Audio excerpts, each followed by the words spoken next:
Amém. Bom dia, meus irmãos. Tudo bem com vocês? Que manhã gloriosa, amém? O salmista vai dizer que este é o dia que o Senhor fez, por isso nos alegramos e nos regozijamos nele, amém? Eu louvo a Deus por mais essa oportunidade de estar aqui, de poder ser a portadora do bendito Evangelho do Senhor, amém? Vamos dar, então, continuidade a essa série de exposições da carta de Paulo a Tito.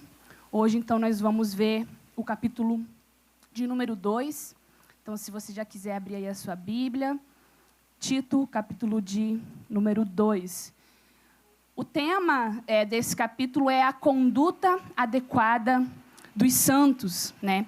E essa série de Tito, ela está intitulada Manifestando a Beleza de Deus. Então, nesse capítulo, nós vamos ver que existe uma conduta adequada dos filhos de Deus, uma conduta que o Senhor espera de nós, que vai revelar a beleza da doutrina de Deus. E essa carta de Tito, ela é chamada de uma carta pastoral, assim como é 1ª e 2ª Timóteo. Então, Paulo ele escreveu a estes jovens pastores, né? A Timóteo, que estava em Éfeso, e a Tito, que estava na ilha de Creta. E em Tito, Paulo, então, ele vai destacar qual é a importância, de uma liderança piedosa, assim como a ética cristã e a unidade que precisa existir no meio da igreja. É uma carta para hoje, para os nossos dias, é uma carta para nós, para a igreja do Senhor, porque Paulo vai trazer inúmeros conselhos muito, muito práticos. Eu diria até que não tem, assim, muita dificuldade teológica em entender esse texto bíblico, talvez 1 ou 2 pontos que exige assim, um maior rigor teológico, mas é uma carta, e especialmente no capítulo 2, são conselhos que a gente lê e que a gente consegue compreender sem muita dificuldade. Em nenhum outro lugar o apóstolo Paulo ele vai fazer uma conexão tão forte quanto a verdade do Evangelho e a conduta de moralidade, ou seja, aquilo que nós acreditamos, aquilo que nós temos fé na obra do Senhor Jesus Cristo tem que estar de acordo, ou seja, a verdade que nós acreditamos, ela tem que estar de acordo com a nossa conduta, com o nosso testemunho. E Paulo, ele, lá em 1 Timóteo, no capítulo 3, no versículo 15, ele vai escrever que o propósito da igreja local é ser coluna e fundamento, ou seja, o pedestal que dá sustentação à verdade de Deus. Então, para cumprir essa função, a igreja ela precisa de uma organização adequada. Então, aqui nessa carta de Tito, Paulo ele vai enfatizar a importância que existe na organização da igreja. Eu fiz alguns slides, eu ia pedir para projetar, por gentileza. Vamos ter aula de geografia com a tia Jo. Eu achei legal trazer esses mapinhas para trazer um pouco do contexto geográfico para vocês, porque as meninas que vão se lembrar muito bem, a gente estudou Atos tem pouco tempo, e no final de Atos, do livro de Atos, a gente vai ver a jornada de Paulo para chegar até Roma, né? E ele ficou preso lá em Roma. E a Bíblia ela não vai dar detalhes sobre a morte de Paulo. Porém, existem 2 livros que foram escritos lá pelo ano de 200 depois de Cristo, que é a 1ª Epístola de Clemente e os Atos de Paulo, que vão nos dar informações. E o livro de Atos também ele relata que Paulo, ele quando chega a Roma, ele aluga uma casa. E parece que, de certa forma, ele gozava de uma certa liberdade.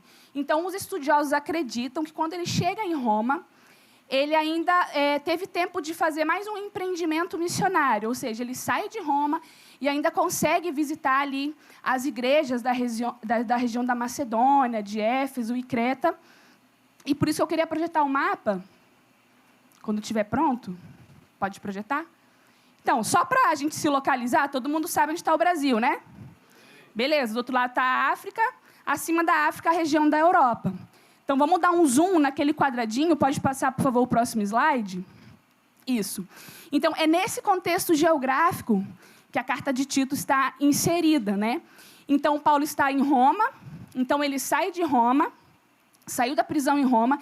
Então, ele visitou Éfeso, que é aquela estrelinha ali mais à direita. Não dá para ler muito bem, não está muito nítido, não sei se é porque eu não estou enxergando, mas estão vendo essa linha amarela? Ali é Éfeso. E ali foi onde ele deixou Timóteo. E aí ele estava partindo para a Macedônia. E nisso que ele partiu para a Macedônia, ele desce para Creta. Essa estrelinha mais abaixo é a ilha de Creta. E depois ele vai, então, em direção a Acaia, chega à Macedônia, e a história vai nos relatar que lá em Troade, ele, então, sim, foi preso, e ele vai para Roma, e é quando ele vai ser realmente morto. Então, eu queria trazer esse contexto geográfico para vocês. Depois, se vocês tiverem curiosidade, coloca lá no Google assim, praias da Grécia. São praias belíssimas, belíssimas. Eu, assim, fico, às vezes, a gente lê, né, aquilo que a Bíblia fala sobre a Nova Jerusalém, sobre as ruas de ouros, ali fala de inúmeras pedras preciosas que vão ter na Nova Jerusalém.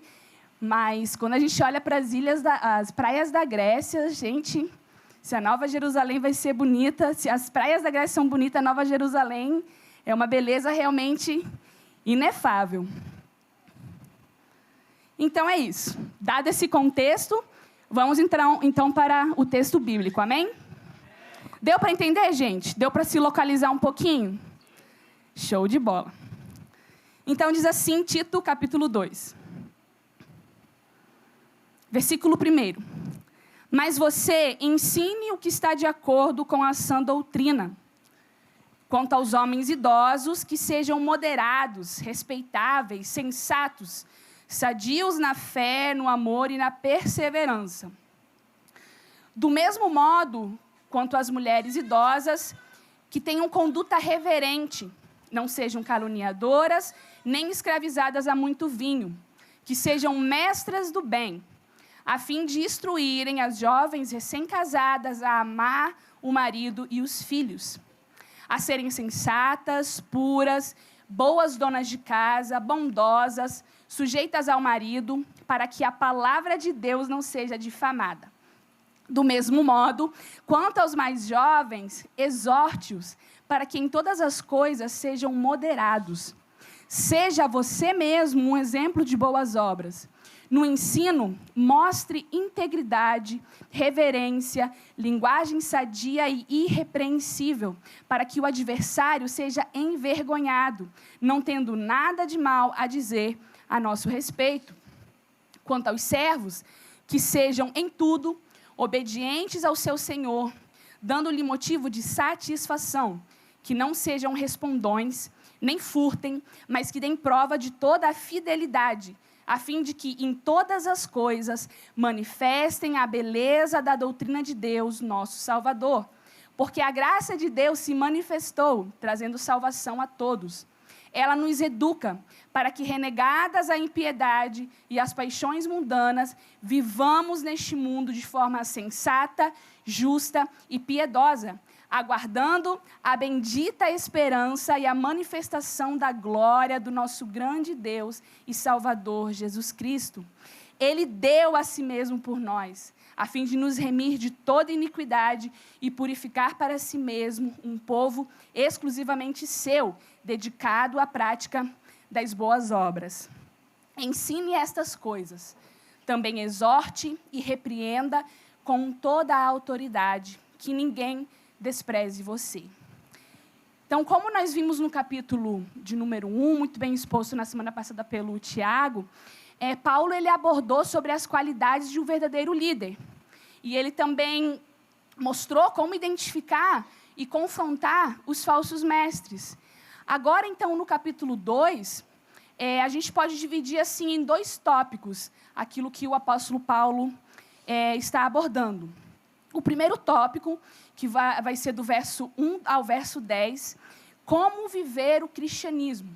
Ou seja, o apóstolo Paulo ele vai dar conselhos práticos a diversos grupos, né? Aos homens, às mulheres mais velhas, aos mais jovens e aos servos. E depois, na segunda parte do capítulo, do verso 11 ao 15, ele vai falar sobre a graça salvadora de Deus. É mais bem o pano de fundo doutrinário para a vida cristã, ou seja, é o fundamento de todos aqueles conselhos que ele vai dar anteriormente. Então, vamos ao primeiro tópico. Como viver o cristianismo? Vamos ver quais são esses conselhos que Paulo vai dar a esses diversos grupos. Então, ele especificou muito bem quais eram as qualidades que alguém deveria ter para liderar a igreja, no capítulo 1. Ele apontou também as deficiências que certos líderes não qualificados para esse serviço não devem ter. Então, Paulo ele passa agora a discutir, no capítulo 2, qual é a conduta de cada cristão. Então, não é apenas orientações a quem vai estar num papel de liderança da igreja, mas para cada um de nós. Ele lidou, então, com essas instruções, ele dividiu em vários grupos, né?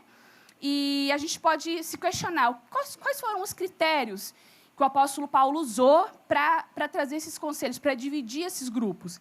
Então, a gente pode pensar em idade, porque ele fala aos mais velhos e aos mais jovens. Sexo, porque ele fala a homens e a mulheres. E também a posição social, porque ele vai falar aos servos. E segundo o teólogo britânico J.N. de Kelly, o apóstolo Paulo aqui ele faz uma lista de qualidades admiráveis que exigem um alto padrão de conduta, mostrando uma preocupação não apenas com a boa reputação da igreja quanto ao avanço do evangelho, mas tendo em vista esse mundo de moralidade duvidosa, como era a ilha de Creta. E se a gente parar para analisar, não era nada muito diferente do que nós vivemos hoje em dia. Nós vivemos num mundo caído, de moralidade muito duvidosa. E vale ressaltar que, apesar do apóstolo ter feito essa lista de pessoas, né, com seus respectivos conselhos, talvez ele tinha em mente a cultura da época, talvez foi uma forma que ele encontrou para abordar melhor essa situação, mas são princípios cristãos que são válidos e aplicáveis a todos nós. Então, como eu falei, é uma carta muito prática para os nossos dias, para hoje, para as nossas vidas, para a igreja do Senhor. Então, no verso 1, o apóstolo Paulo vai dizer: mas você ensine o que está de acordo com a sã doutrina. Né? Em algumas versões, ele vai usar tu, porém. A mesma expressão que ele usa quando ele escreve a Timóteo. E a gente até conhece muito bem a música do Marco Teles, né? Tu, porém, permaneça na sã doutrina. Então, perceba, Paulo ele cresce o tom, né? A forma como ele começa o capítulo 2, de forma muito enfática. Permaneça, tu, porém, permaneça, ou ensine o que está de acordo com a sã doutrina. Ele criticou duramente os falsos mestres no capítulo de número 1. Então, agora ele está falando para Tito. Tito, você permaneça, ensine o que está de acordo com a sã doutrina. Então, o apóstolo Paulo está exortando Tito de que o seu ensino ele deve ser aquele que convém com a sã doutrina, contrastando com as fábulas e mandamentos de homens que ele criticou no capítulo de número 1. Então, o que Paulo quer dizer com sã doutrina? Né? Sã, isso é, saudável. Aqui se aplica para designar a mensagem cristã autêntica, verdadeira. Em outras palavras, o apóstolo Paulo expressa como sã doutrina a forte convicção de que ele tinha de que uma vida moralmente desregrada e, por assim dizer, doentia, necessita de tratamento. Ao passo que uma vida que está baseada no ensino do evangelho é limpa e é sadia. Paulo ele queria que os cristãos eles se comportassem de uma forma consistente com aquilo que eles professavam acreditar.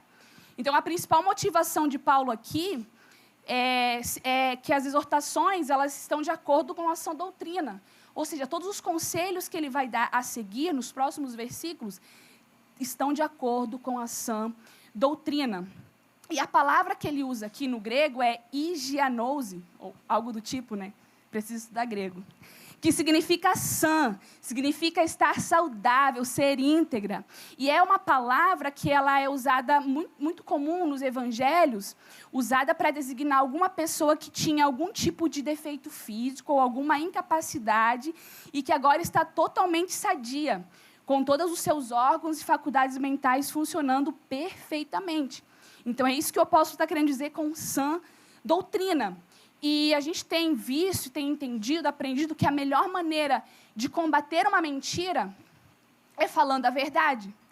Não é sobre criticar e apontar o erro do outro, mas é sobre falar a verdade. O Tiago até trouxe o exemplo do que o autor Millard Erickson usa no primeiro capítulo que a gente estudou da introdução à teologia sistemática, sobre os agentes lá do Departamento dos Estados Unidos para identificar notas falsas. Eles são tão expostos às notas verdadeiras que, quando eles enxergam uma falsa, eles conseguem identificar. Não porque eles estão acostumados com o falso, mas porque eles conhecem cada detalhe daquilo que é verdadeiro. Esse é o nosso chamado, é isso que o Senhor espera de nós, como o Léo bem falou, que sejamos uma comunidade de teólogos, que a gente vá fundo no ensino, no aprender, em entender a sã doutrina. E a gente precisa conhecer profundamente o que é a verdade de Cristo, o que é o Evangelho de Cristo, qual é a nossa bendita esperança, né? E que a nossa vida, ela verdadeiramente reflita tudo aquilo que a gente tem aprendido e entendido sobre o Evangelho. Eu trouxe uma citação de John Stott, que ele fala assim: a doutrina cristã, ela é saudável do mesmo modo que o corpo humano é saudável, pois a doutrina cristã assemelha-se ao corpo humano. É um bem ordenado, com um sistema contendo diferentes partes que se relacionam entre si e que juntos constituem um harmonioso conjunto.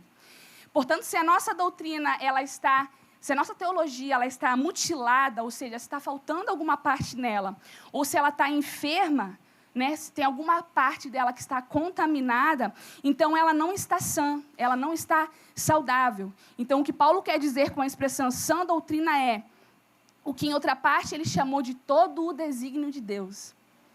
A plenitude da revelação divina. E isso é a sã doutrina. Não é algo simples, porque estamos falando do Deus eterno, do Deus infinito, mas é o chamado de Deus para hoje, para os nossos dias, irmos fundo no conhecimento da sã doutrina. Então, agora, nos próximos versículos, o apóstolo Paulo ele passa a dar conselhos que são extremamente práticos e revelam a forte convicção que ele tinha de que a base do bom comportamento é a crença correta. Então, eu vou demonstrar com a minha vida, com as minhas atitudes, com o meu testemunho, aquilo que corretamente eu entendi sobre quem Deus é, sobre o seu plano perfeito.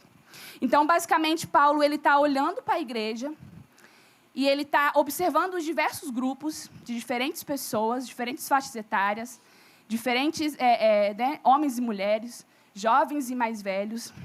Então, ele está dizendo assim, vocês precisam ter a sã doutrina como base de vida de vocês.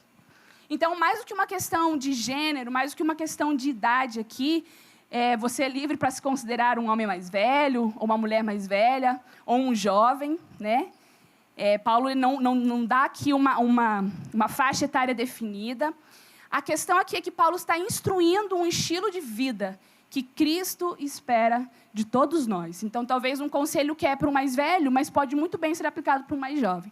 E a gente vai ver isso ao decorrer desses versículos. Vejam comigo o versículo 2. Quanto aos homens idosos, que sejam moderados, respeitáveis, sensatos, sadios na fé, no amor e na perseverança. Então, Paulo agora ele procede a dar exemplos do que ele quer dizer com sã doutrina, com um ensino adequado. E ele é essencialmente prático. Os homens idosos, os homens mais velhos, precisam mostrar pela sua vida que o seu comportamento está de acordo com a sã doutrina. Então, todas essas características que ele vai dar aqui aos homens mais velhos são marcas de maturidade. E a maturidade, ela não é simplesmente pela idade, né, ou mesmo pelo quanto a pessoa sabe, mas ela é determinada pela habilidade que a pessoa tem de aplicar a verdade à vida, em distinguir o que é o bem e o que é o mal. O autor de Hebreus, no capítulo 5, no verso 13, ele diz: ora, todo aquele que se alimenta de leite é inexperiente na palavra da justiça, porque é criança. Mas o alimento sólido é para os adultos, para aqueles que, pela prática, têm as suas faculdades exercitadas para discernir não somente o bem, mas também o mal. E ele prossegue falando sobre ser alguém moderado, ou seja, ser uma pessoa que tem todos os seus apetites sob controle. E ele fala principalmente do domínio do vinho. Parece que essa questão do vinho era um grande problema na ilha de Creta, porque ele vai citar isso em outros versículos. Então, aqui como moderado, um sinônimo de moderado é temperança. Ou seja, é uma virtude de alguém que é comedido, que age com prudência, sem a prática de exageros. Então, ter temperança é ter sob controle as suas paixões, né? É ter sobriedade nas suas atitudes, nas suas decisões, e é evitar excessos, né? Ter os seus apetites, os seus desejos, as suas vontades sob controle. William Barclay diz que os desejos desenfreados, eles custam mais do que valem. Ou seja, as nossas emoções naquele momento, até mesmo os desejos sexuais ou o desejo de consumir algo naquele momento, eles custam mais do que valem.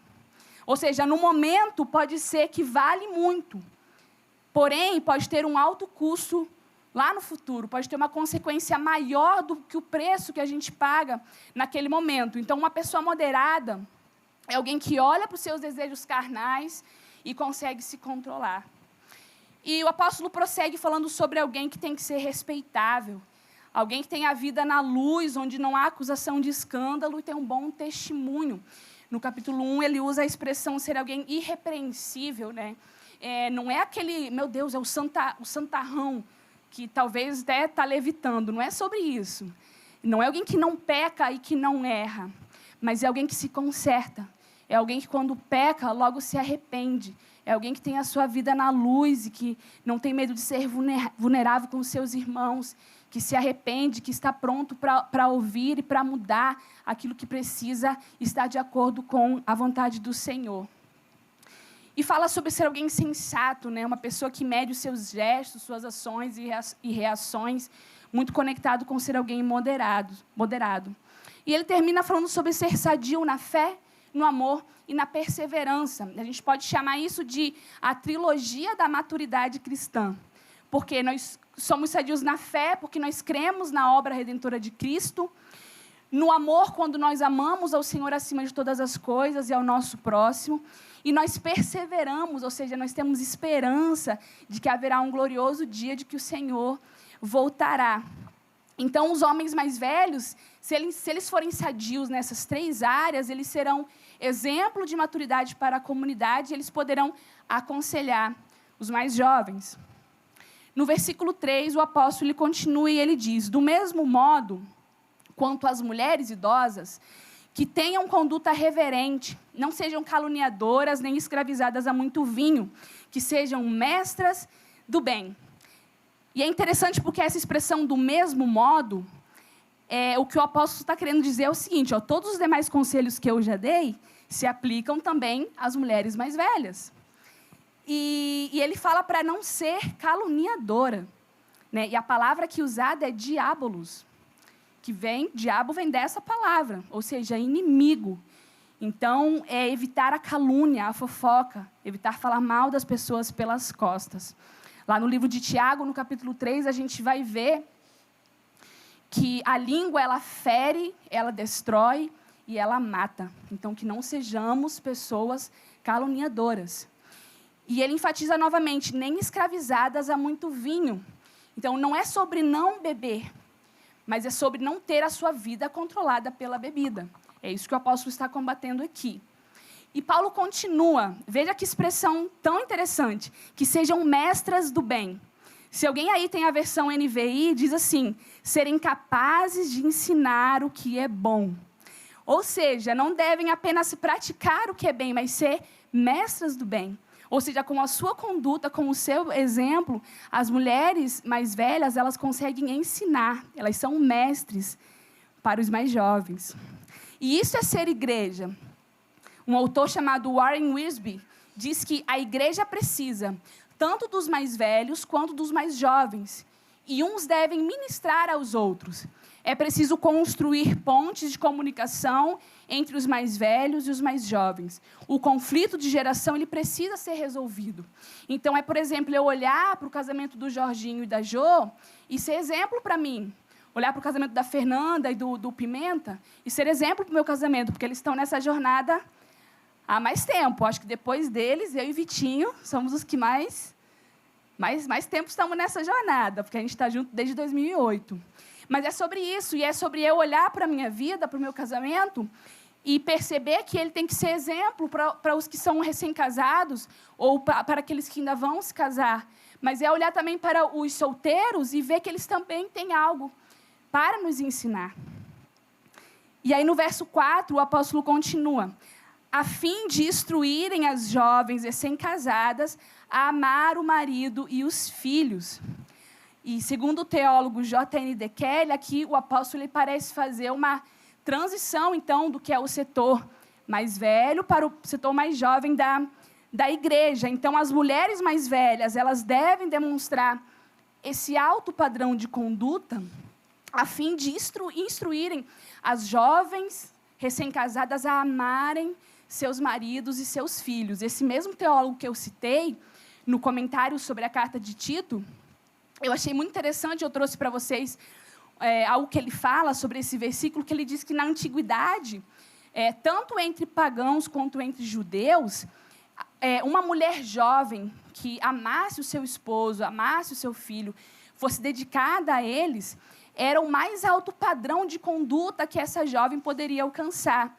E, inclusive, isso era registrado nas lápides. Né? Então, era uma coisa tão importante para eles que o marido, por exemplo, o Antônio, perdeu a esposa. Ele queria fazer uma última homenagem, então ele ia na lápide da mulher e ele escrevia: Antônio, a sua amada e doce esposa, dedicada ao marido e dedicada aos filhos. E vou relembrar, era entre os pagãos e os judeus. Mas é algo que o apóstolo Paulo está falando. Vocês que creem no Evangelho do Senhor Jesus Cristo, sejam mulheres que amem os seus maridos e os seus filhos. E nós vivemos em uma sociedade que claramente não valoriza isso. Você se dedicar ao seu marido, você se dedicar aos seus filhos não é ter sucesso. Ter sucesso é você ter uma carreira profissional, é você alcançar um bom cargo, uma boa empresa.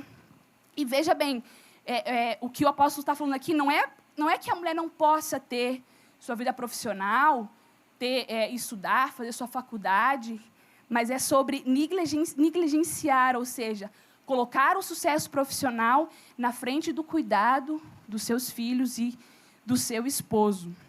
E eu sou da seguinte opinião, que uma carreira profissional, ela sempre pode ser retomada de onde você deixou. Muitas mulheres não querem ter filhos porque elas falam que é um impedimento. Mas, na minha humilde opinião, o filho não é impedimento. Pode ser que, por algum momento, seus planos mudem um pouco. Mas uma carreira profissional, ela sempre pode ser retomada de onde você deixou. Agora, a criação de um filho, não. A gente só tem uma única oportunidade. Os nossos filhos, eles são como livros em branco. E cada dia a gente tem a oportunidade de escrever um pouquinho. Então, o que será que no final do livro da educação dos nossos filhos vai estar escrito? Será que foi uma mãe que abandonou? Uma mãe que deu preferência à sua profissão do que educar os seus filhos? É algo para a gente refletir e pensar. E eu gosto muito de uma frase de um escritor britânico chamado G.K. Chesterton, que ele diz que a coisa mais extraordinária do mundo é um homem comum, sua mulher comum e seus filhos comuns. Sabe, como mãe, como mulher, eu faço um chamado, primeiro para a minha vida, mas depois compartilhando com todas vocês, que a gente possa encontrar a beleza que existe na criação dos nossos filhos. O prazer divino, sabe? Um deleite de que nós somos criadas para sermos mãe, para educar os nossos filhos, para amar os nossos maridos, para sermos dedicadas a eles, sabe? Eu creio que nós podemos muito glorificar a Deus nos mínimos detalhes. E eu trouxe também uma citação do autor Tim Challies no livro Cristãos e Suas Mães, que ele fala o seguinte: o que grandes homens de Deus como Timóteo, Agostinho, John Newton, Hudson Taylor, Charles Spurgeon, Moody e John Piper têm em comum? Talvez a nossa primeira resposta seja que eles têm um alto rigor teológico, que eles têm zelo pela palavra, que eles são piedosos, que eles impactaram as suas gerações, né, no seu contexto. Obviamente que tudo isso é verdade, mas todos eles tinham uma coisa em comum. Mães piedosas, que os seus joelhos dobrados e sua paixão pela Bíblia formaram o caráter desses homens. Formaram evangelistas, pregadores, intercessores, pastores de almas, mestres e missionários. Sabe, que a gente possa criar os nossos filhos com corações de mártires.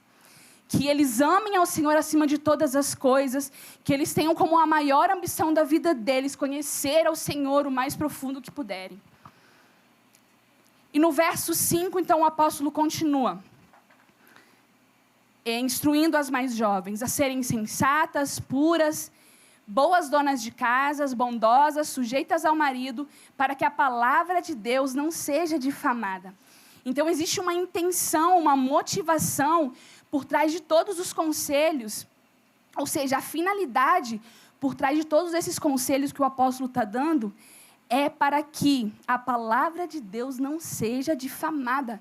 Isso significa que a forma como eu me comporto pode ou não difamar a palavra de Deus. Eu não sei vocês, irmãos, mas quando eu leio isso, isso me enche de temor. Me enche de temor. Ser sensato, então, é ser uma pessoa que domina as suas paixões.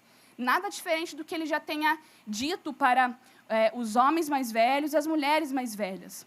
Ele fala sobre pureza, ou seja, para a gente fechar todas as janelas das tentações e ter pureza no nosso matrimônio também. E aí vem um ponto que pode ser um pouquinho polêmico, sobre ser boas donas de casa. Aqui o apóstolo Paulo não está dizendo que a gente tem que ficar a vida toda dentro de casa, só limpando casa, lavando louça, lavando roupa, cuidando de filho e de marido. Não é isso, né? Inclusive, o apóstolo Paulo ele já tinha escrito lá em 1 Timóteo, alertando sobre um estilo de vida ocioso. O que o apóstolo Paulo está combatendo aqui é que algumas mulheres elas tinham o costume de ficar de casa em casa, de fofoquinha, caluniando os outros, e esqueciam, negligenciavam o seu lar. É isso que o apóstolo Paulo está combatendo aqui. E John Stott ele diz, não seria legítimo tomar esse versículo como base para estabelecer a condição de permanecer em casa como um estereótipo para todas as mulheres, ou para proibir as esposas de terem uma atividade profissional. O que de fato é afirmado é que a mulher que aceita a vocação do casamento e tem marido e filhos deve amá-los e não negligenciá-los. Assim, Paulo está se opondo não ao fato da mulher ter uma profissão, mas o fato de se tornar ociosa e de ir em casa, que era o que estava acontecendo com as mulheres lá da ilha de Creta. Então, existem mulheres que negligenciam o marido, negligenciam seus filhos, negligenciam a sua casa e desperdiçam o seu precioso tempo, muitas das vezes andando de loja em loja, talvez comprando o que não precisam, com o dinheiro que elas nem têm, para se mostrar para pessoas que não estão nem aí para elas. Então, assim como existem homens que negligenciam a sua casa, negligenciam o seu lar, ficando muitas vezes muito tempo no trabalho, investindo horas e horas no trabalho, um trabalho que suga o seu tempo, que suga a sua energia e acabam negligenciando, acabam perdendo o foco, que é cuidar também da sua esposa e dos seus filhos. Então, nitidamente, o apóstolo Paulo está fazendo assim, uma diferença entre o que é a cosmovisão do mundo e entre o que é a cosmovisão cristã. Que isso possa, trazer clareza às nossas mentes. E ele fala sobre ser bondosa. Eu achei muito interessante o significado que diz que ser bondosa significa investir o melhor da vida na vida do outro. E o que eu aprendo com isso é que você servir o seu marido, você ser uma boa dona de casa, servir os seus filhos, é ser alguém que não é egoísta. Porque você investir o melhor da vida na vida do outro, com certeza não é ser alguém egoísta. É alguém que está deixando o egoísmo de lado totalmente. E ele termina falando sobre a submissão. Talvez aqui também possa ser um ponto polêmico, porque existem pessoas que, ao ouvir essa palavra, né, As feministas piram.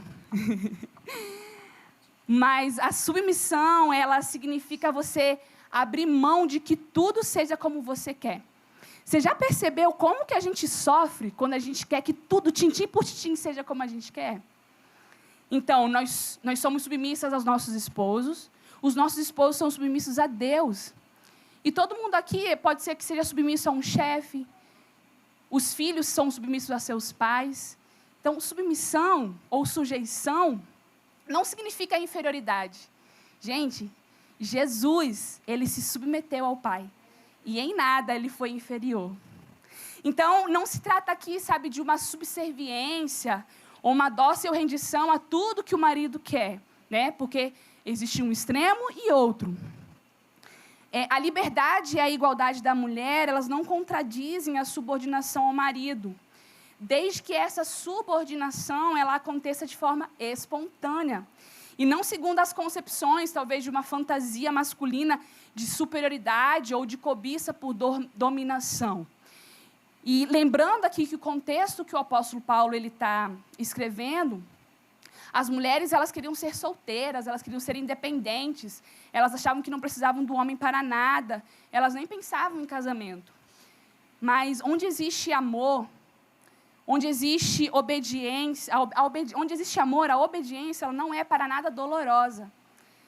Pelo contrário, o projeto de Deus no casamento não é sobre a dominação de alguém superior sobre alguém inferior, não é sobre isso. Mas é sobre complementaridade. Cada um no papel que Deus criou para ser e para fazer. É uma parceria, gente. Nós somos parceiros dos nossos esposos são nossos parceiros. E a gente se entrega, a gente se doa de uma forma íntima, de uma forma amorosa, de uma forma afetuosa. Lembrando que lá em Efésios, o apóstolo Paulo, no capítulo 5, no verso 22, ele já tinha dado um conselho semelhante. Ele escreveu para as esposas que cada uma de vocês se sujeite ao seu próprio marido, como ao Senhor. Porque o marido é o cabeça da esposa, como também Cristo é o cabeça da igreja, sendo ele próprio o salvador do corpo. Então, o apóstolo Paulo faz essa analogia entre o casamento e o relacionamento de Cristo com a igreja.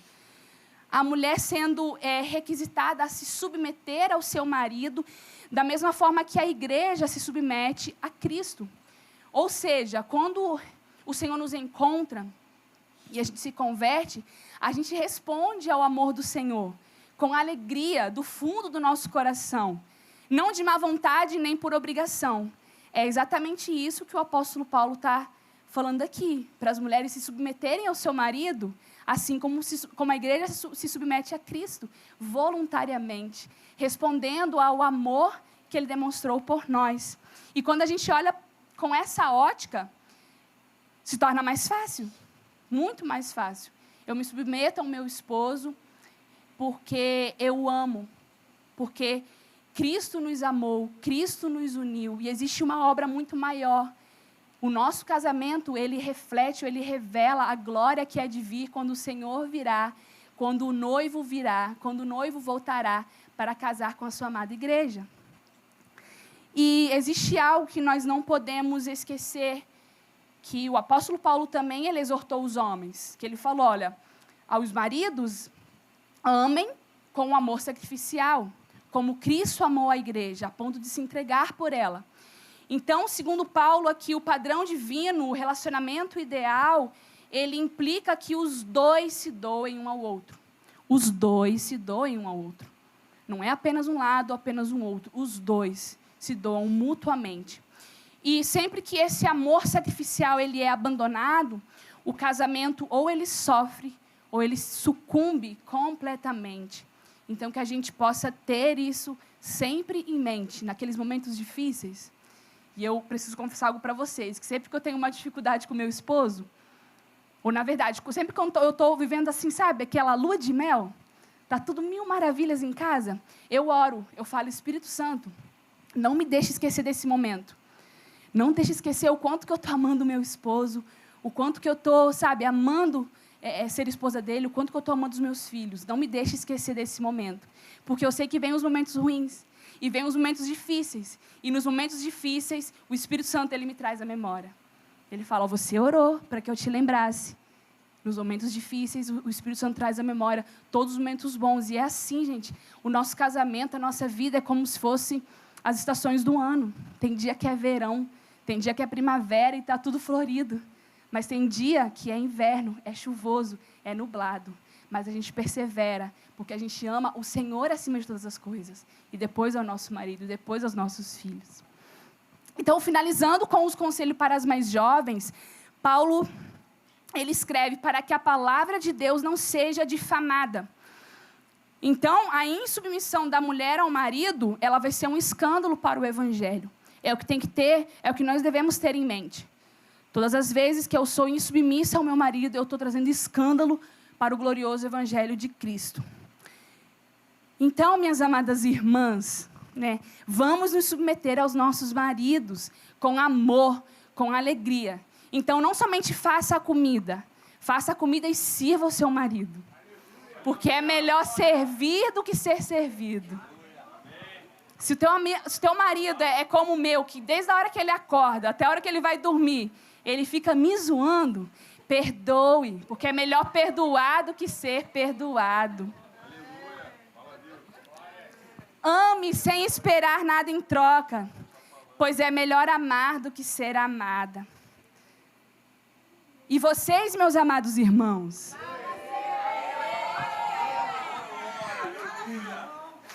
amem as suas esposas com esse amor sacrificial, como Cristo que se entregou por todos nós. Valorize a sua amada, elogie a sua amada. Se ela fez a comida, lave a louça. Ou então leva ela para comer fora. Melhor ainda, né?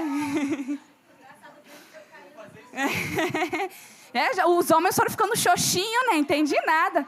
Murcharam. Ê, glória!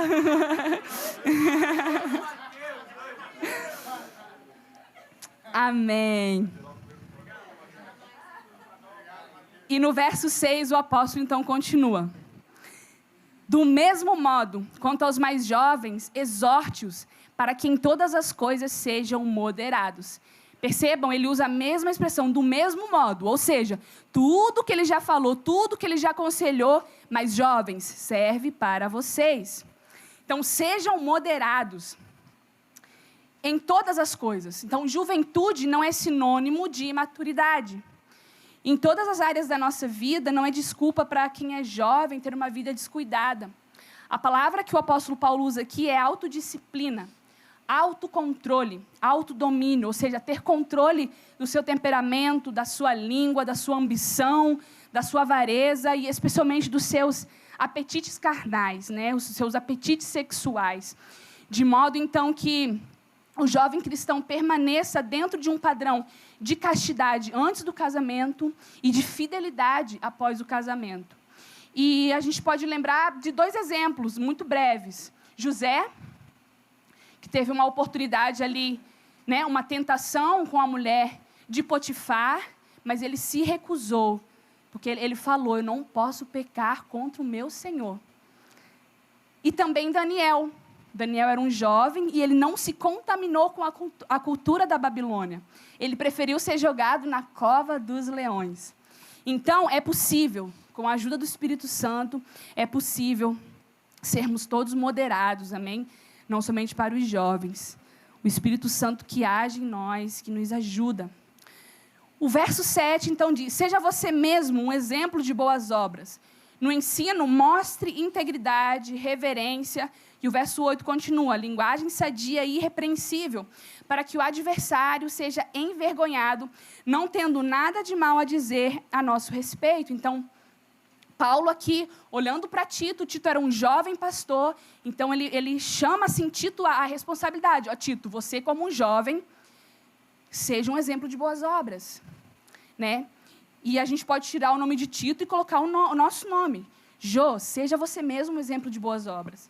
No ensino, mostre integridade, mostre reverência, mostre uma linguagem sadia, seja irrepreensível, para que o adversário não tenha nada a falar sobre você.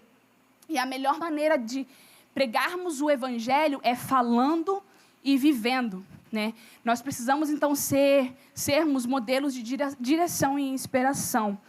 E que as nossas boas obras, elas possam ser, sabe, um padrão que motive as outras pessoas a também realizarem boas obras. Eu tenho certeza que nenhum de nós aqui pensa que é salvo pelas suas boas obras. Porque o apóstolo Paulo é muito enfático lá em Efésios, falando, vocês são salvos pela fé. Isso não vem de vós, é dom de Deus, não pelas obras, para que ninguém se glorie. Mas existe uma conduta que nós precisamos demonstrar que somos salvos. E ele vai falar sobre o ensino, sobre a integridade do ensino, ou seja, esse conteúdo incorruptível do Evangelho. Nós não podemos modificar esse Evangelho glorioso do Senhor, sermos reverentes, né, diante de um alto padrão moral, ou seja, que não haja contradição entre a mensagem que é falada e a nossa vida. Então, a linguagem, a forma como comunicamos o Evangelho, que seja uma forma acessível, que chegue aos ouvidos das pessoas de uma forma entendível. Amém? E que, através disso, da nossa pregação, do nosso ensino e o agir do Espírito Santo, as pessoas se convertam ao Senhor. E tudo isso, a finalidade, né, é para que os inimigos, ou seja, o mundo à nossa volta, não tenha do que nos acusar.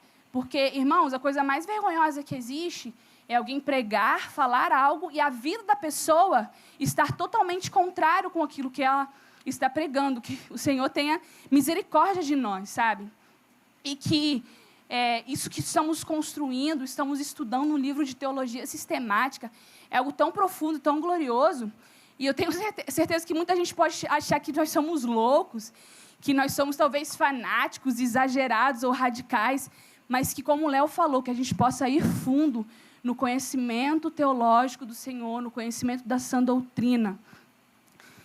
E a gente possa permanecer na verdade do Senhor e que a verdade dele possa permanecer em nós, né?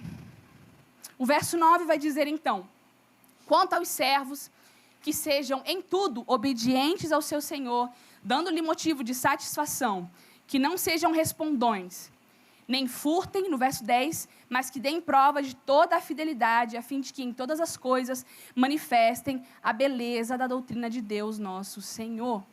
Então, era comum ter servos ou escravos naquela época. Obviamente que hoje em dia a escravidão é algo ilegal. E na igreja, os servos, os escravos e os seus senhores, eles se sentavam lado a lado para adorar a Deus. Porém, os servos, eles começaram a se rebelar contra os seus senhores. Então, por isso que Paulo vai falar aqui sobre os servos, mas nós podemos fazer um paralelo com os dias atuais e podemos trocar a palavra servos por empregados, por colaboradores, por trabalhadores. E Paulo, então, ele vai exortar a serem obedientes em tudo. Obviamente que tudo aqui é tudo que é lícito, né? Lá em Efésios, no capítulo 6, o verso 5, o apóstolo já tinha falado assim, quanto a vocês, servos, obedeçam a seus senhores aqui na terra com temor e tremor, com sinceridade de coração, como a Cristo, não servindo apenas quando estão sendo vigiados, somente para agradar pessoas, mas como servos de Cristo, fazendo de coração a vontade de Deus. Sirvam de boa vontade, como se estivessem trabalhando para o Senhor e não para pessoas. Que esse possa ser, sabe, um versículo que a gente tenha sempre em mente em nossos trabalhos. Eu sirvo ao meu patrão para satisfazê-lo, mas é como se eu estivesse servindo ao Senhor. Então, eu ajo de uma forma adequada que glorifique o nome de Senhor. A minha conduta revela que eu sou um filho, um servo do Senhor, que eu fui realmente alcançado pelo Evangelho de Cristo. E, obviamente, aqui, não sei, mas eu já trabalhei sem vontade, de má vontade. É possível trabalhar de má vontade, porém, nós temos aprendido, irmãos, que nós trabalhamos para a glória de Deus. Eu sempre lembro do que a Nath falou. Nós trabalhamos para a glória de Deus, para que em nosso meio não haja falta de nada. O mundo trabalha para consumir, para ter, para conquistar. Nós trabalhamos para a glória de Deus e para que em nosso meio não haja falta de nada.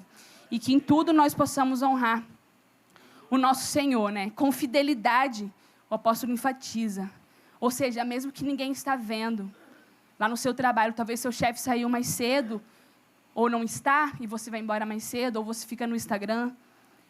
Na sexta-feira eu estava na UERJ, eu estava lá na porta da UERJ esperando o Uber chegar, e aí tinha 2 seguranças, né? Aí um abriu aquele bocão, né? Quase engolindo todo mundo, bocejando de sono. E, nossa, que sono. Aí o outro falou assim, vai lá, deita lá que eu te cubro aqui. Esse é o tipo de coisa que não deve acontecer. E Paulo vai falar aqui, nem furtem. Então, esse exemplo que eu acabei de dar é exatamente isso. São pequenas vantagens que a gente acaba querendo ter no nosso trabalho, mas que não glorificam a Deus. Pelo contrário, trazem escândalo para o Evangelho. Porque a primeira coisa que as pessoas fazem é, olha lá, o fulano que é crente. Se diz crente, olha a atitude dele. Então, quando Paulo fala sobre não furtar aqui, não é necessariamente pegar algo, roubar algo, mas é sobre qualquer questão, qualquer coisa, qualquer benefício indevido que a gente se aproveita no nosso trabalho. E a finalidade disso tudo, meus irmãos, é que em todas as coisas manifestem a beleza da doutrina de Deus, nosso Senhor. Então, pesa sobre nós essa responsabilidade, a maneira como estamos apresentando Cristo para as pessoas. Existe uma conduta adequada dos santos. É um alto padrão de conduta. Ninguém está falando aqui que é fácil, que é uma coisa simples de ser feita. Mas esse alto padrão de conduta que Deus espera de nós, ela revela a beleza da doutrina de Deus. E aqui Paulo está falando num ambiente de trabalho, mas certamente serve para qualquer tipo de ambiente. Nós temos essa responsabilidade de, com nossas vidas, com nossas atitudes, revelar a beleza que existe em Deus. E assim, Deus ele é imutável, o seu evangelho também é imutável, porém, em todas as coisas, nós podemos manifestar essa beleza que existe na sua doutrina. E aqui é um ponto também para a gente perceber da importância de estudarmos a teologia, de entendermos verdadeiramente do que se trata o plano perfeito de Deus, porque às vezes a gente pode estar pensando que está agindo de uma forma bíblica, de uma forma teológica, e não estamos. Precisamos conhecer a verdade para que a nossa conduta revele a beleza que existe na doutrina de Deus. Então, o nosso estilo de vida tem que estar de acordo com o Evangelho. Nós precisamos manifestar a beleza que existe na doutrina de Deus. John Stott, ele diz, o Evangelho é como uma pedra preciosa, sendo a vida cristã harmoniosa como uma armação. Ou seja, quando nós nos convertemos ao Senhor, quando o Espírito Santo, nos convence do nosso pecado, é como se nós recebemos uma coroa, uma tiara, um arquinho. E o Evangelho é uma pedra preciosa que é colocada nessa coroa. Então, essa pedra preciosa, ela contribui para dar mais brilho à nossa vida. Mas se as nossas atitudes não condizem com o Evangelho, então é como se a gente tivesse essa coroa, mas sem essa pedra preciosa. Então é como se a forma como nós vivemos, ela pode adornar ou não o Evangelho de Cristo. Ou seja, a forma como a gente vive as nossas vidas, a forma como conduzimos as nossas vidas, ela pode adornar ou não o Evangelho do Senhor. Então aqui, independente do grupo que você se considera, talvez você faça uma autoavaliação, você que é um mais jovem, uma pessoa mais velha, e você pensa, poxa, tenho tanto que melhorar. Meus irmãos, eu também, quando eu olho para essas passagens, para essas profundas verdades, e eu olho para a minha vida e falo, Senhor, eu tenho muito que melhorar. Preciso alcançar essas qualidades, mas a boa notícia é que é possível, através dessa doce e maravilhosa ação do Espírito Santo nas nossas vidas. E aí passamos, então, para a segunda parte do que é o capítulo. É um tópico intitulado A Graça Salvadora de Deus. Ou seja, qual é o pano de fundo doutrinário para a vida cristã. Então, aqui o apóstolo Paulo ele vai passar a explicar o motivo do viver cristão. Ou seja, depois de ter dado todos esses exemplos práticos, ele vai explicar a teologia sobre a qual está embasada todos esses conselhos que ele acabou de dar. Então, nós podemos viver de acordo ao alto padrão que Paulo citou anteriormente, versículo 11, porque a graça de Deus se manifestou, trazendo salvação a todos. Então, a graça se manifestou. É possível vivermos de acordo a todos esses conselhos, porque o Senhor enviou o seu Filho, Deus Pai, na sua infinita bondade e misericórdia, enviou o seu Filho. Então, a graça se manifestou. Ela se tornou visível na encarnação de Jesus Cristo. Então, o apóstolo Paulo aqui, ele está explicando que a graça, ela representa esse presente gratuito e divino, representa essa bondade espontânea, mediante a qual interveio nas nossas vidas para nos salvar, para nos livrar do nosso pecado. A graça de Deus, irmãos, é uma coisa tão preciosa que nós não teríamos a mínima noção se o Senhor não tivesse manifestado a nós. Essa graça de Deus maravilhosa, ela brilhou como um sol sobre as nossas vidas, nos trazendo do império das trevas para o reino do seu Filho amado. Essa graça, ela se manifestou quando Jesus nasceu naquela manjedoura. Essa graça maravilhosa se manifestou quando ele cresceu naquela carpintaria. E essa graça maravilhosa se manifestou quando ele morreu naquela cruz. Mas essa graça maravilhosa também se manifestou naquela manhã gloriosa que o Senhor ressuscitou. A graça resplandecente do Filho de Deus é maravilhosa e ela traz salvação a todos. E aqui a gente tem que fazer um parênteses, porque à primeira vista pode parecer que o apóstolo ele está concordando ou está defendendo a universalização da salvação, mas não é isso que ele está dizendo aqui. Então, todos aqui são todas as classes de pessoas. Se a gente buscar, então, os versículos anteriores, todas as classes de pessoas. Então, entre os salvos estão os mais velhos, os mais jovens, as mulheres, os homens, gente de toda classe, de toda cor, os servos, exatamente, porque existia uma teoria gnóstica que dizia que a salvação era somente para uma elite espiritual. Então, muita gente achava que servo, escravo, não poderia ser salvo.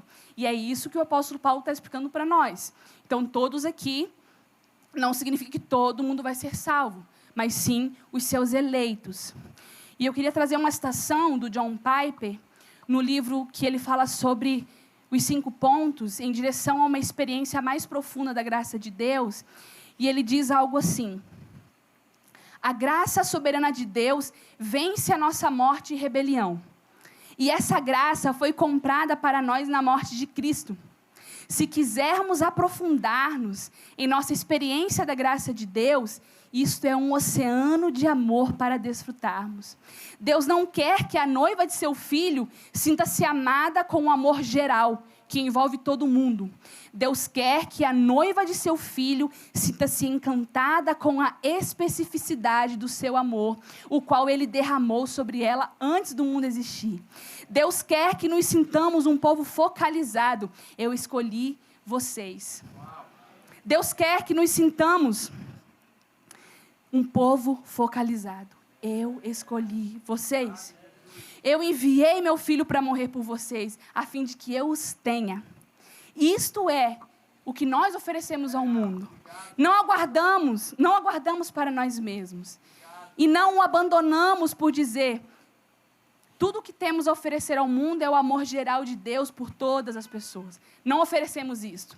Oferecemos uma expiação completa e definida. Oferecemos Cristo. Não dizemos, venha para uma possibilidade. Dizemos, venha a Cristo. Recebam a Cristo. E o que lhe prometemos, se vierem, é que serão unidos a Ele e a sua noiva.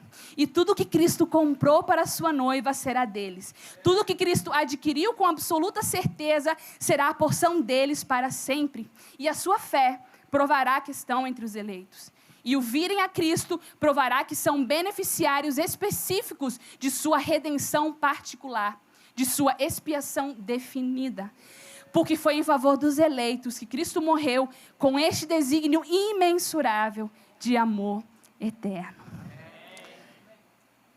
E no verso 12, então, o apóstolo diz o seguinte, o apóstolo Paulo, ele escreveu: ela nos educa para que, renegadas a impiedade e as paixões mundanas, vivamos neste mundo de forma sensata, justa e piedosa. Então, essa graça maravilhosa, ela nos educa, né? Ou seja, a graça de Deus, ela é mestre em nossas vidas. E a graça nos educa em 3 aspectos: a renegar, a viver e a aguardar. Ele falou, renegadas a impiedade e as paixões mundanas. Significa uma ação de uma vez por todas, ou seja, a impiedade e as paixões mundanas devem sumir das nossas vidas. E é através da graça que isso é possível. Uma vida sem entrega a Deus e um desejo desordenado dos prazeres não pertencem àqueles que receberam essa graça de Deus, não pertence a nós. A graça nos comunica isso, nos ensina isso, que é possível hoje viver uma vida onde eu lanço fora a impiedade, onde eu não vivo mais de uma forma que ofenda a moral e a justiça de Deus. Eu lanço fora as paixões mundanas, eu não vivo mais de uma vida entregue ao pecado. E o segundo aspecto que a graça nos educa é viver. Vivamos nesse mundo de forma sensata, de forma justa e de forma piedosa. Então temos a oportunidade de aprender sobre a influência da graça divina a conduzir as nossas vidas de uma forma plenamente cristã, de uma forma que agrade plenamente ao Senhor. Quando existe uma conversão genuína, é como se a mão ajudadora do Senhor, ela está com cada cristão, fazendo a gente florescer nas qualidades, crescendo em todas as qualidades que o Senhor espera de nós, como uma noiva bem adornada, aguardando pelo seu noivo.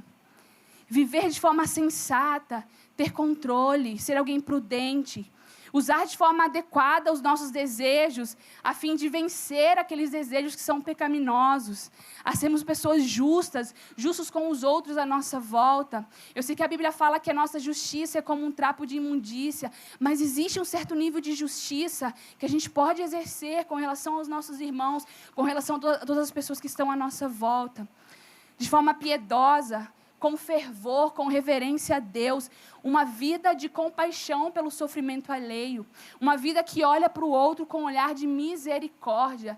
Misericórdia é você colocar o teu coração na miséria do outro. É você olhar para a sua vida e ver, puxa, o Espírito Santo me ajudou e já existem áreas da minha vida que eu consegui abandonar certos pecados. Poxa, o meu irmão ainda não abandonou. Mas eu vou olhar para ele com um olhar de misericórdia, eu vou colocar o meu coração na miséria dele e vou clamar para que o Espírito Santo abra os olhos dele e ele alcance esse lugar que o Senhor espera de nós. E o último aspecto que a graça nos educa, no verso 13, aguardando a bendita esperança e a manifestação da glória do nosso grande Deus e Salvador, Jesus Cristo. Então, é como se o apóstolo Paulo aqui ele estivesse conectando passado, presente e futuro. No meu passado, eu reneguei a impiedade, eu reneguei as paixões mundanas, eu já não vivo uma vida entregue ao pecado. No meu presente, eu vivo hoje de forma sensata, de forma justa, de forma piedosa. E no meu futuro, nós aguardamos essa bendita esperança, que é a manifestação da glória do nosso Salvador Jesus Cristo. Obviamente que essa bendita esperança, a manifestação da glória, elas ainda não aconteceram, mas ela tem um impacto sobre o nosso presente. Então, apesar de estarmos nesse mundo, nós vivemos aguardando essa bendita esperança, a manifestação da glória do nosso grande Deus, do nosso amado Salvador Jesus Cristo. O teólogo J.N. de Kelly, ele comenta esse versículo e ele fala que muito provavelmente essa frase citada aqui por Paulo é o trecho de um hino antigo. É uma forma litúrgica, porque contém uma expressão muito calorosa dessa expectativa escatológica que a igreja primitiva tinha. Eles aguardavam o Senhor para daqui a 5 minutos. Eles viviam com essa expectativa. Então, aqui a gente pode ver a expectativa vívida e real que o apóstolo Paulo tinha pelo retorno do Senhor Jesus Cristo.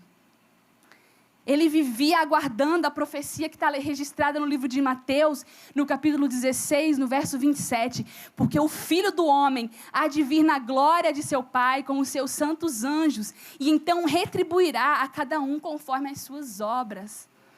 Ele virá. Ele virá, irmãos. E eu deixo uma pergunta de reflexão. A conduta das nossas vidas revela a saudade que nós sentimos do nosso noivo? Eu vou repetir, a conduta das nossas vidas revela a saudade que nós sentimos do nosso noivo. Nós estamos jejuando e padecendo de saudade pelo nosso noivo. A conduta das nossas vidas tem revelado o quanto nós queremos Jesus aqui. No verso 14, o apóstolo diz, Ele deu a si mesmo por nós. Ele deu a si mesmo por nós, a fim de nos remir de toda iniquidade e purificar para si mesmo um povo exclusivamente seu, que é dedicado à prática de boas obras. Ele se deu por nós. Esse é o nosso exemplo a seguir. Devemos aprender, como eu já falei anteriormente, que é melhor dar do que receber. Meus irmãos, é melhor amar do que ser amado. É melhor perdoar do que ser perdoado. É melhor dar do que receber, porque foi isso que Jesus fez por nós. Ele se deu por nós quando nós estávamos mortos nos nossos pecados e nos nossos delitos. Ele se deu por nós. Ele nos amou quando a gente não tinha a mínima noção em retribuir a Ele todo esse amor. Ele nos perdoou quando o maior ofendido era Ele. Ele se deu por nós. Então, Paulo aqui, ele está olhando para esse ato histórico da cruz que nos trouxe essa bendita redenção. Ele fez algo por nós que nós não poderíamos fazer. Ele nos livrou da escravidão do pecado. Ele nos constituiu como um povo exclusivo dele. Então, o nosso objetivo maior quando nós realizamos as boas obras é a motivação correta. É porque glorifica ao Senhor. É porque Ele se deu por mim. É porque Ele me amou. É porque Ele me perdoou. É por isso que eu realizo as boas obras. É tendo em vista a atitude de Cristo. E Paulo finaliza esse capítulo dizendo: ensine estas coisas. Também exorte e repreenda com toda a autoridade. Que ninguém despreze você. Então é um versículo que é uma espécie de conclusão de todas as instruções práticas que Paulo deu nesse capítulo. Embora no capítulo 3 ele vai retomar alguns assuntos teológicos, mas Tito aqui é lembrado da necessidade de exercer essa autoridade a fim de fundamentar o ensino dessa doutrina. Então, meus amados irmãos, existe uma conduta adequada dos santos que manifesta a beleza de Deus. Através da ação contínua da graça salvadora de Deus em nossas vidas, nós podemos viver de acordo com a sã doutrina.